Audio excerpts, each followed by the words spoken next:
শ্রীমদ্ভগবদ্গীতার সারকথা 18 অধ্যায়ের 18 শ্লোক। নমস্কার বন্ধুরা, অর্জুন এক চ্যানেলে আপনাদের স্বাগত। শ্রীমদ্ভগবদ্গীতা কেবল ধর্মগ্রন্থ নয়, এটি জীবনের প্রতিটি সমস্যার সমাধান। আজকের ভিডিওতে আমরা গীতার 18টি অধ্যায় থেকে 18টি জীবন বদলে দেওয়া শ্লোক ও তার সহজ ব্যাখ্যা নিয়ে আলোচনা করব। কুরুক্ষেত্রের যুদ্ধে বিষাদগ্রস্ত অর্জুনকে দেওয়া শ্রীকৃষ্ণের এই অমৃত বাণী আজও আমাদের কর্ম, ভক্তি ও জ্ঞান অর্জনে শক্তি যোগায়। দৈনন্দিন জীবনে শান্তি ও সমৃদ্ধি পেতে ভিডিওটি শেষ পর্যন্ত দেখুন। আমাদের সাথে যুক্ত হন, চ্যানেলটি এখনই সাবস্ক্রাইব করুন এবং বেল আইকনটি প্রেস করে রাখুন। আপনার একটি সাবস্ক্রিপশন আমাদের নতুন ভিডিও তৈরিতে উৎসাহ দেয়। আপনার প্রিয় শ্লোকটি কমেন্টে জানান এবং প্রিয়জনদের সাথে ভিডিওটি শেয়ার করুন। চলুন আর দেরি না করে শ্রীকৃষ্ণের সেই অমূল্য বাণীগুলো জেনে নেওয়া যাক। জয় শ্রীকৃষ্ণ। শ্রীমদ্ভগবদ্গীতা 11 অধ্যায়, বিশ্বরূপ দর্শন যোগ, ঈশ্বরের মহাজাগতিক রূপের প্রকাশ। কুরুক্ষেত্রের রণক্ষেত্রে দাঁড়িয়ে এখন সম্পূর্ণ ভক্তি, বিস্ময় ও শ্রদ্ধায় পূর্ণ হয়ে উঠেছেন মহাবীর অর্জুনা। পূর্ববর্তী অধ্যায়ে তিনি শ্রীকৃষ্ণের অসীম মহিমা ও বিভূতির কথা শুনেছেন। তিনি বুঝতে পেরেছেন যে তাঁর সামনে দাঁড়িয়ে থাকা বন্ধু আসলে সাধারণ কেউ নন, তিনি স্বয়ং পরমেশ্বর কৃষ্ণ। এই উপলব্ধি অর্জুনের হৃদয়ে এক গভীর আকাঙ্ক্ষা জাগিয়ে তোলে।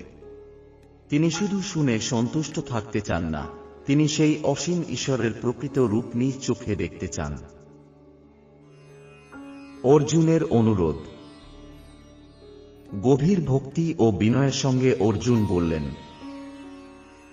হে প্রভু, আপনি নিজেকে যেভাবে বর্ণনা করেছেন আমি তা সত্য বলে গ্রহণ করেছি, কিন্তু আমি আপনার সেই ঐশ্বরিক রূপ স্বচক্ষে দেখতে চাই।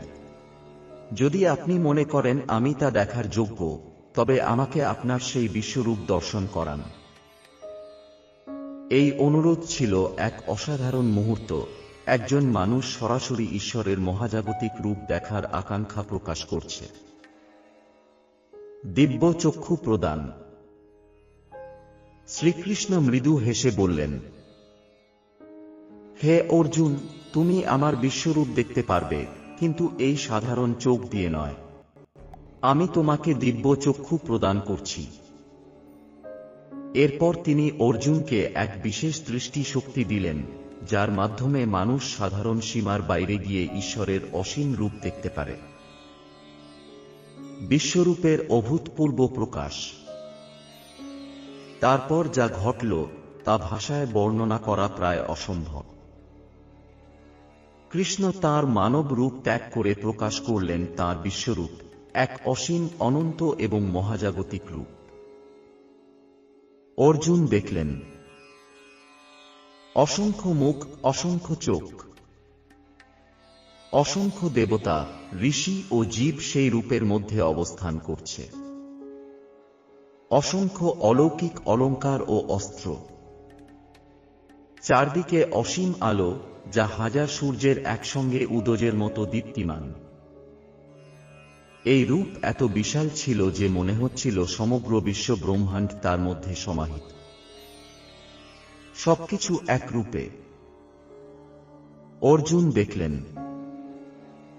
সমস্ত দেবতা, যেমন ব্রহ্মা, শিব, ইন্দ্র, সবাই সেই রূপের মধ্যে অবস্থান করছে। অসংখ্য জগৎ, গ্রহ, নক্ষত্র সবই সেই এক রূপে অন্তর্ভুক্ত। সৃষ্টি, পালন এবং ধ্বংস সব একসঙ্গে ঘটছে। তিনি বুঝতে পারলেন এই এক রূপেই সবকিছুর উৎস এবং শেষ। ভয়ঙ্কর দিক। কিন্তু এই বিশ্বরূপ শুধু সুন্দর বা শান্ত ছিল না, এর মধ্যে ছিল এক ভয়ঙ্কর দিকও। অর্জুন দেখলেন যুদ্ধক্ষেত্রের সমস্ত যোদ্ধা, যেমন ভীষ্ম, দ্রোণ, কর্ণ এবং অন্যান্য বীররা সেই বিশ্বরূপের ভয়ঙ্কর অগ্নিময় মুখে প্রবেশ করছে। যেন তারা আগুনে পতঙ্গের মতো ছুটে যাচ্ছে ধ্বংসের দিকে। এই দৃশ্য দেখে অর্জুন ভীত ও স্তম্ভিত হয়ে গেলেন। সময়ের রূপ। এই সময়ে শ্রীকৃষ্ণ বললেন, আমি সময়, কাল, যা পৃথিবীকে ধ্বংস করতে এসেছে। তিনি বোঝালেন যে এই যুদ্ধের ফল ইতিমধ্যেই নির্ধারিত। সমস্ত যোদ্ধার মৃত্যু পূর্ব নির্ধারিত। অর্জুন শুধু একটি মাধ্যম মাত্র। অর্জুনের ভয় ও প্রার্থনা। এই ভয়ঙ্কর দৃশ্য দেখে অর্জুনা কাঁপতে লাগলেন। তিনি কাঁপা কণ্ঠে বললেন, হে প্রভু, আমি আপনার এই ভয়ঙ্কর রূপ দেখে আতঙ্কিত। আমি দিগ্ভ্রান্ত হয়ে গেছি। অনুগ্রহ করে আমাকে আপনার সেই শান্ত ও মধুর রূপ আবার দেখান। তিনি আরো ক্ষমা প্রার্থনা করলেন। আমি আপনাকে বন্ধু ভেবে অনেক সময় হে কৃষ্ণ, হে বন্ধু বলে ডেকেছি, কখনো মজা করেছি। সেই সব ভুলের জন্য আমাকে ক্ষমা করুন। আবার মানব রূপে প্রত্যাবর্তন। শ্রীকৃষ্ণ তখন তাঁর বিশ্বরূপ গুটিয়ে নিয়ে আবার তাঁর পরিচিত মধুর মানব রূপে ফিরে এলেন। এই রূপ দেখে অর্জুন ধীরে ধীরে শান্ত হলেন এবং তাঁর ভয় দূর হয়ে গেল। বিশ্বরূপ দর্শনের শিক্ষা। শ্রীকৃষ্ণ বললেন, এই বিশ্বরূপ দেখা খুবই বিরল। দেবতারাও এই রূপ দেখার জন্য আকাঙ্ক্ষা করে। কিন্তু এই রূপ শুধু কঠিন তপস্যা বা যজ্ঞের মাধ্যমে দেখা যায় না। শুধু নিঃস্বার্থ ভক্তির মাধ্যমে এই রূপ উপলব্ধি করা সম্ভব। চূড়ান্ত শিক্ষা। অধ্যায়ের শেষে শ্রীকৃষ্ণ বললেন, যে ব্যক্তি আমার জন্য কাজ করে, আমাকে সর্বোচ্চ মনে করে, আমার ভক্ত হয় এবং সকল প্রাণীর প্রতি বৈরভাব ত্যাগ করে, সেই আমাকে লাভ করে। উপসংহার। এইভাবে একাদশ অধ্যায়ে ঘটে গেল গীতার সবচেয়ে বিস্ময়কর ও অভূতপূর্ব ঘটনা, ঈশ্বরের বিশ্বরূপ দর্শন। এই অধ্যায়ে কৃষ্ণ দেখালেন, তিনি শুধু একজন ব্যক্তি নন, তিনি সমগ্র বিশ্বব্রহ্মাণ্ড। সৃষ্টি, পালন ও ধ্বংস সবই তাঁর মধ্যে ঘটে। সময় নিজেই তাঁর একটি রূপ এবং মানুষ শুধু তাঁর ইচ্ছার একটি মাধ্যম। এই অভিজ্ঞতা অর্জনের জীবন সম্পূর্ণভাবে বদলে দিল।